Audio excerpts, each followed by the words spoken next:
Good morning. मैं doctor Jainendra Kumar, assistant professor, department of anthropology, Jain college Dhurwa से हूँ।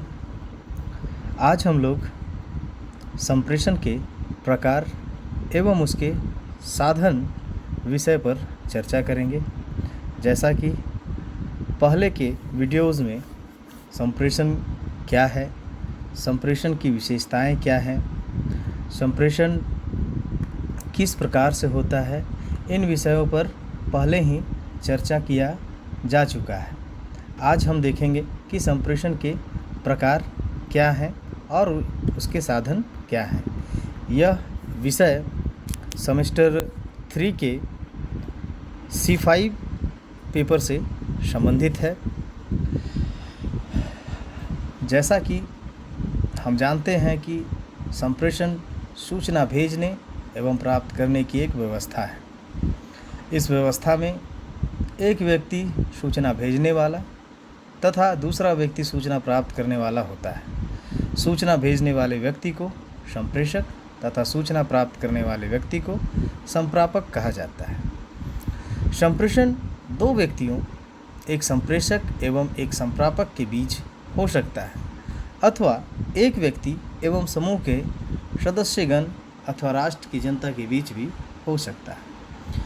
एक व्यक्ति का एक समय में संप्रेषण एक ही व्यक्ति से अथवा समाज के परे सदस्यों या राष्ट्र की जनता के साथ हो रहा है, इसे ध्यान में रखकर संप्रेषण को दो वर्गों में विभक्त किया जा सकता है। पहला अंतर्वैयक्तिक संप्रेषण और दूसरा जन संप्रेषण।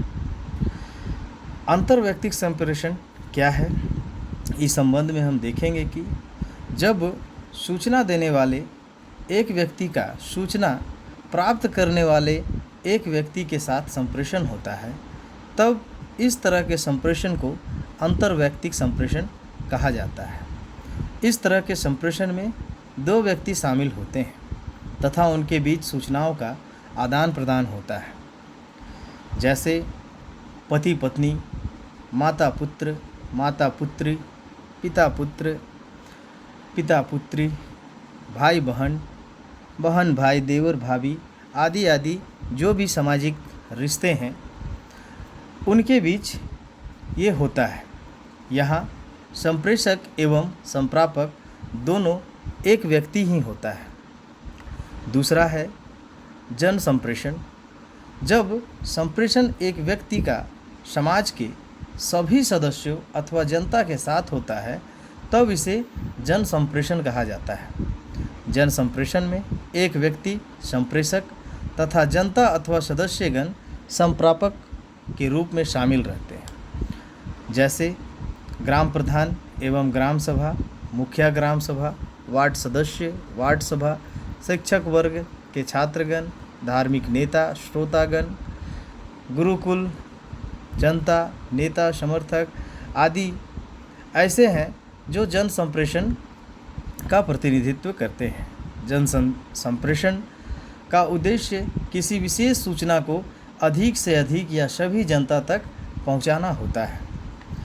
संप्रेषण समाज के सदस्यों के साथ हो रहा है अथवा समाज के बाहर के सदस्य के साथ हो रहा है, इसे ध्यान में रखकर संप्रेषण को दो वर्गों में विभाजित किया जा सकता है। जैसे पहला अंतः समूह संप्रेषण और दूसरा अंतर समूह संप्रेषण। अंतः समूह संप्रेषण, जब संप्रेषण एक समाज के सदस्यों के बीच होता है, तब इस तरह के संप्रेषण को अंतः समूह संप्रेषण कहा जाता है। जैसे परिवार, वंश समूह, ग्राम समूह, ग्राम समुदाय, जाति, जाति सभा, जाति पंचायत आदि। इस तरह के संप्रेषक में संप्रेषक तथा संप्रापक दोनों एक ही समूह के सदस्य होते हैं। दूसरा है अंतर समूह संप्रेषण। जब संप्रेषण दो या दो से अधिक समूहों के बीच होता है, तब इस तरह के संप्रेषण को अंतर समूह संप्रेषण कहा जाता है। उदाहरण के लिए दो परिवार, दो वंश समूह, दो गोत्र समूह, दो जाति समूह, दो ग्राम के समुदाय, दो राज्य, दो राष्ट्र के बीच संप्रेषण आदि। अतः समूह संप्रेषण आसानी से होता है क्योंकि यहाँ संप्रेषक तथा संप्रापक की भाषा बोली एक ही होती है। यहाँ दोनों संप्रेषण में भेजे जाने वाली सूचनाओं के गुप्त अर्थ को समझ लेते हैं। अंतर संप्रेषण जब विविध भाषाई समूहों के साथ होता है तब संप्रेषण के लिए एक संपर्क भाषा की आवश्यकता पड़ती है। इस संपर्क भाषा से संप्रेषक एवं संप्रापक दोनों अवगत रहते हैं। दोनों संकेतों के माध्यम से भेजे जाने वाली सूचनाओं के गुप्त अर्थ को समझ लेते हैं। संप्रेषण की विधि क्या है? यह स्वयं एक विधि है जिसके द्वारा सूचनाओं का आदान प्रदान होता है।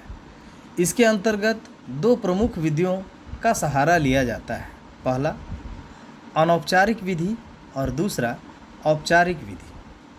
अनौपचारिक विधि इस तरह की विधि में संप्रेषक तथा संप्रापक के लिए समय, स्थान, विषय पहले से निर्धारित नहीं रहते। इस तरह के संप्रेषण परिवार, ग्राम सभा, पेशा समूह आदि की विशेषताएं हैं।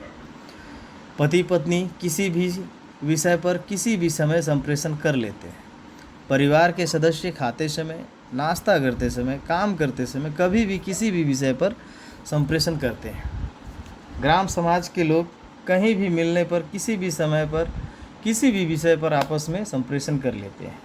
उसी तरह मित्र समूह भी कहीं भी मिलने पर संप्रेषण किसी भी विषय पर कर लेते हैं। इस तरह का संप्रेषण कभी कुछ मिनटों तो कभी कुछ घंटों तक चलता रहता है। इस तरह के संप्रेषण में किसी तरह की औपचारिकता पूरी करने की आवश्यकता नहीं होती, ना मिलने की, ना समय की और ना ही विषय की। इसके विपरीत औपचारिक विधि है। औपचारिक विधि में संप्रेषण, संप्रेषक, संप्रापक, विषय, समय, स्थान सभी पूर्व निश्चित होते हैं। संप्रेषक एवं संप्रापक औपचारिकता का पालन करते हैं। इस विधि से औपचारिकता की सीमा में संप्रेषण किया जाता है। संप्रेषण समय पर शुरू होता है और समय पर खत्म हो जाता है। औपचारिक संप्रेषण ग्राम सभा, जाति सभा, विवाह, मृत्यु, भोज, पेशा, व्यवसाय, सेवा, शिक्षा, निमंत्रण, यह इसके उदाहरण हो सकते हैं। इसके संप्रेषण की कुछ तकनीकें हैं। जब संप्रेषक संप्रेषण के माध्यम से संप्रापक के पास सूचनाओं को भेजता है तब वह कुछ तकनीकों को व्यवहार में लाता है। ये तकनीक भाषाई संकेतों से जुड़ी रहती है। इन्हें दो श्रेणियों में विभाजित किया जा सकता है, जैसे पहला शाब्दिक तकनीक और दूसरा गैर शाब्दिक तकनीक। शाब्दिक तकनीक, जैसा कि नाम से ही प्रतीत होता है, इस तकनीक में शाब्दिक संकेतों का सहारा लिया जाता है। यहाँ विभिन्न तरह के ध्वनि को जोड़कर अर्थ गढ़ लिया जाता है तथा उन्हीं शब्दों के प्रयोग द्वारा संप्रेषक संप्रेषण करता है। एक संप्रेषक संप्रेषण के लिए निम्नलिखित प्रकार के सब शाब्दिक तकनीकों का व्यवहार में लाता है, जैसे मौखिक तकनीक, लिखित तकनीक, दृश्य तकनीक और श्राव्य तकनीक। मौखिक तकनीक, इस तकनीक में एक संप्रेषक अपने वाक्य अंगों के सहारे उच्चारण करके संप्रेषण करता है। उसे उच्चारित तकनीक भी कहा जा सकता है। इस तकनीक में एक संप्रेषक उच्चारण करके शब्दों को गढ़ता है तथा उन्हें व्यवस्थित ढंग से कहता है, जिसे संप्रेषित व्यक्ति सुनकर अर्थ लगाता है और समझता है।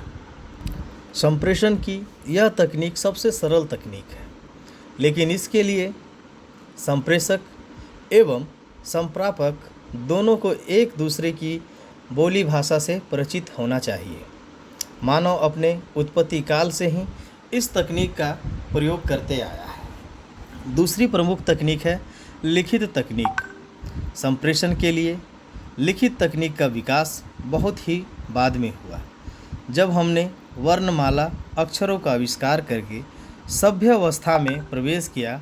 उसी के साथ वर्णमालीय लेखन का विकास आरंभ हुआ। इस तकनीक में एक संप्रेषक अपनी सूचना को लिखित रूप देकर संप्रेषित व्यक्ति के पास भेजता है। यहाँ वह अपनी वाणी को लिखित रूप देता है। लिखित रूप देने के बाद वह सूचना से अलग नहीं हट सकता, लेकिन इस तरह के संप्रेषण के लिए संप्रेषक एवं संप्रेषित दोनों को साक्षर होना जरूरी है, नहीं तो उन्हें किसी साक्षर व्यक्ति का सहारा लेना पड़ता है। पत्र पत्रिका, लेख, पुस्तक, दस्तावेज, कार्यवाही पुस्तक आदि लिखित तकनीक से संप्रेषण के उदाहरण हैं। तीसरी प्रमुख तकनीक है दृश्य तकनीक। संप्रेषक संप्रेषण के लिए दृश्य तकनीक का सहारा लेता है। वह अपने संप्रेषण को सफल बनाने के लिए फोटोग्राफी, चित्र आदि दिखाकर संप्रेषित व्यक्ति को अपनी सूचना भेजने का प्रयास करता है तथा उसे समझाने का प्रयास करता है। तीसरी और चौथी प्रमुख है श्राव्य दृश्य तकनीक।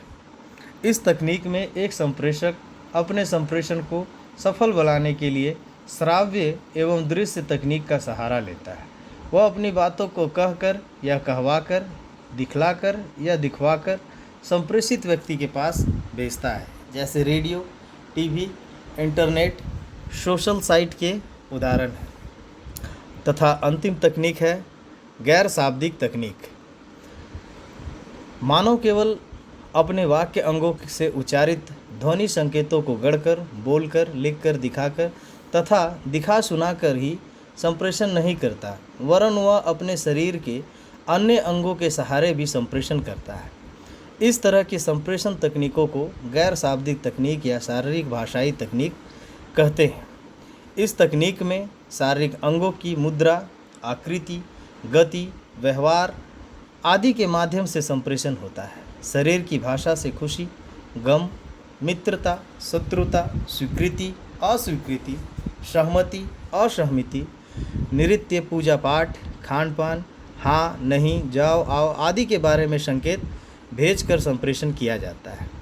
इसमें शरीर के सभी अंगों जैसे हाथ, अंगुली, हथेली, बाजू, कोहनी, कंधा, गर्दन, होंठ, जीभ, दांत के सहारे संकेत भेजकर संप्रेषण किया जाता है। संभवतः गैर शाब्दिक तकनीक से भी प्राचीन है। यह तकनीक आज भी संप्रेषण में अपना स्थान बनाए हुए है। आज के लिए इतना ही करके अंत करता हूँ। धन्यवाद।